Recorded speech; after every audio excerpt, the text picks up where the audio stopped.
for real though, Hawk Mama might be the strongest character in Natsu no Taizai. Oh my god. Yo. Natsu no Taizai, aka Seven Deadly Sins, aka Better Fairy Tale. Chapter 223. Yo, this chapter, it's been building up, my dude. It's been building up. And we finally about to find out. Elizabeth and Meliodas, we about to find out what went down. You know what I'm saying? Yo, chapter freaking, oh my gosh. They're still, they're still on the way to Koran. You know what I'm saying? They on Hawk Mom, you know what I'm saying? They're taking their time. Bro, Hawk Mom is the most impressive person. Oh my gosh. I'm sorry if I don't have any structure. I'm just like kind of excited. I like this chapter. This chapter is awesome, bro. Honestly. I like Natsu no Taizai is probably like one of my favorite new manga, honestly. You know what I'm saying? I put it over like almost anything. Except for Magi. Magi is my favorite manga. I'm sorry. At the end of the day, it's Magi. You know? It's like Magi, Natsu no Taizai, One Piece, I think. Yeah.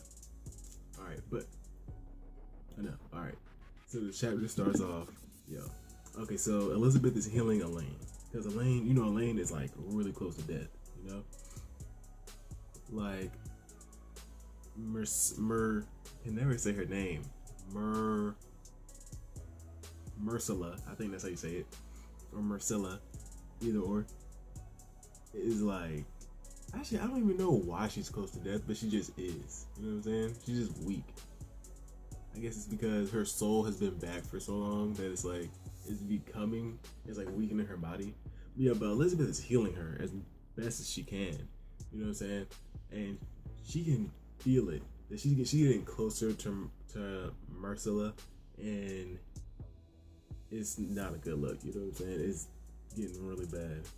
But anyway, and Elizabeth is talking to Diane, because Diane's also there with Elaine, and she's talking. She's like, yeah. Supposedly I had died over 40 or 50 times, and I've been brought back, and Zeldris told me and all that, and Diane is very, I think, excited. I don't know, but she's very excited throughout this whole chapter, and that's a constant. At first you're like, oh yeah, she wants Elizabeth to like not be like sad anymore. Like she wants Meliodas just to tell him if he knows anything, just to tell him what's up, because Zeldris knew something. So obviously Meliodas shows up. She's like really hyper about the situation, I guess. And then you cut over to freaking. It's like a little panel. It's like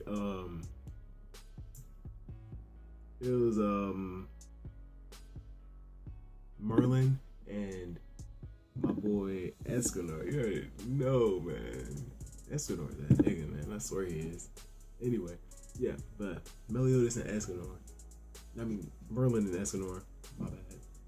And you know what I'm saying? She's just chilling at the bar. She's just thinking about Arthur. And then, my Escanor, you know what I'm saying? She broke his heart like the other chapter ago. You know what I'm saying? He's not even trying at this point. You know what I'm saying? And then we got like 3 panels of Hawk Mama. Oh my gosh. There's a demon, a red demon that's about to like blast her, because they're getting close to fucking like they're like in like the commandment territory. And you see like a demon, like it's a red demon. So red demons are really weak. So he's about to blast Hawk Mama.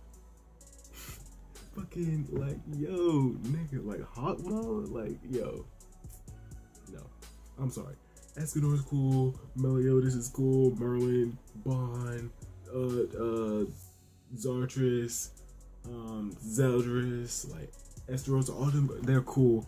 But yo, Hawk Mama is the strongest person. I'm calling it right now. If you see Hawk Mama give a lethal blow to a Ten Commandment in the future, yo, I'm calling it right now. She is going to put in work in some way, shape, or form. I guarantee that.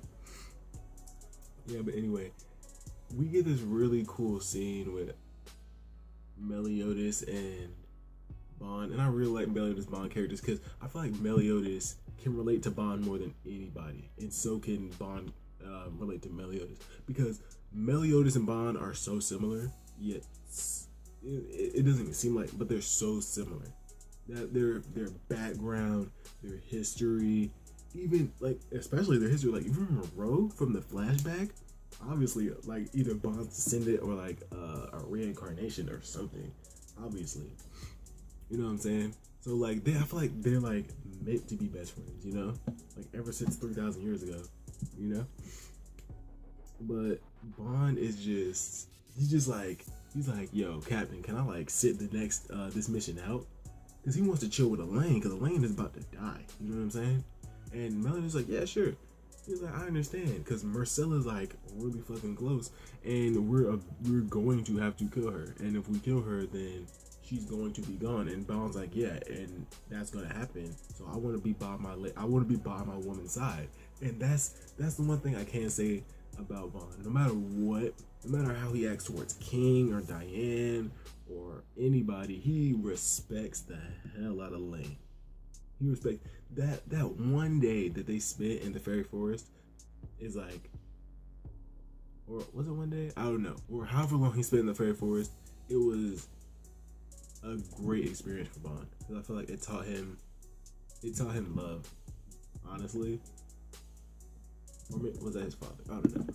Either or, it taught him like how to care for a person, you know what I'm saying? And he lost that person so fast that he was getting all these traumas. Like it's like having, okay, if you ever play football, it's like running the whole it's like running like 90 yards and you see the touchdown zone, and then you just get boom, swept from the side, flips, and you land on your fucking neck. That's basically what it's like. That's basically what Bond went through when she died. And he's like, yo, I've come to terms that I am going to lose her again. So at the very least, I can be by her side. You know what I'm saying? So, you know what I'm saying? Bond always, you know what I'm saying, always coming through. I feel like he is the best of the Seven Deadly Sins. But he just has so much character development, honestly. And Meliodas, he says like, I know what you're going through. I can understand. But before he can finish, Bond cuts him off. He's like, you know what it's like to lose like your woman repeatedly or something like that. And then Meliodas doesn't say anything. And then this is where the chapter gets crazy.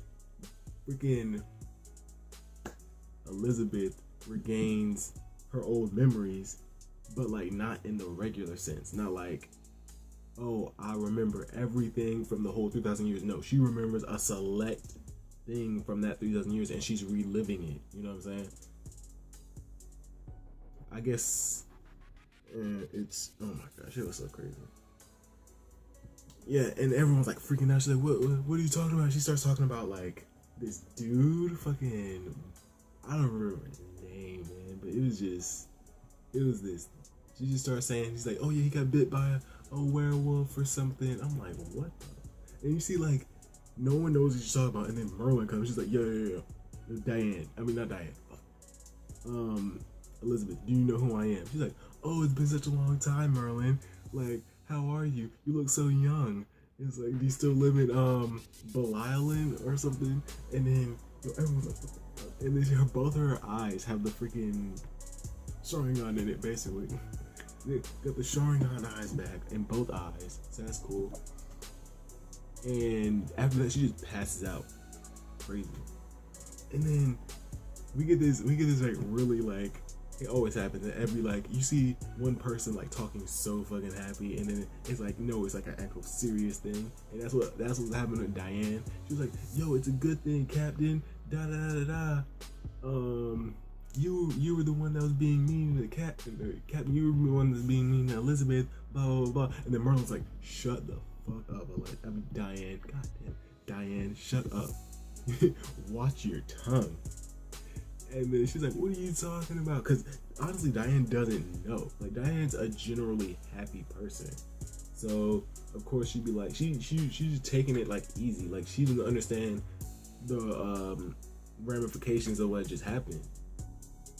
And, like, the only people that could honestly possibly understand would be Merlin, Meliodas, and maybe Gother. Maybe.